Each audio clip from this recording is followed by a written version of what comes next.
आ गया आ गया आ गया आपके शहर, आपके गांव, आपके नगर, आपके बस्ती में हर गांव से, हर शहर से, हर नगर से धूम मचाते हुए अब आपके गांव, टोला, मोहल्ला में आ गया है इलायची आइसक्रीम का प्रचारगार। जी हाँ, तो हमारे पास एक से एक बढ़कर फ्लेवर का आइसक्रीम है, यानी एक से एक बढ़कर प्रकार का हमारे पास आइसक्रीम उपलब्ध है। ऑरेंज आइसक्रीम मात्र 5 रुपया, कच्चा मैंगो मात्र 5 रुपया, कोला मात्र 5 रुपया, छोटा कप मात्र 5 रुपया, बड़ा कप मात्र 10 रुपया।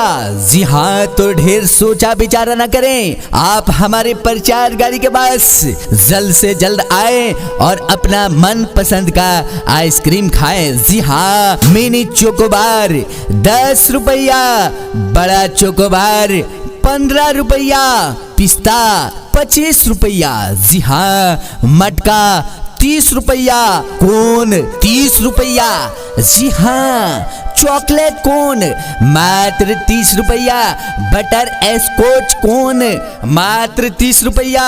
जी हाँ, छोटा बनाजा 25 रुपया, बड़ा बनाजा 50 रुपया। जी हाँ, सिर्फ इतना ही नहीं, आपके पूरे परिवार को खाने के लिए छोटा फैमिली पैक 60 रुपया, बड़ा फैमिली पैक 120 रुपया, butterscotch family pack 1000 ml 120 रुपया, वनीला फैमिली पैक 1000 ml 110 रुपया।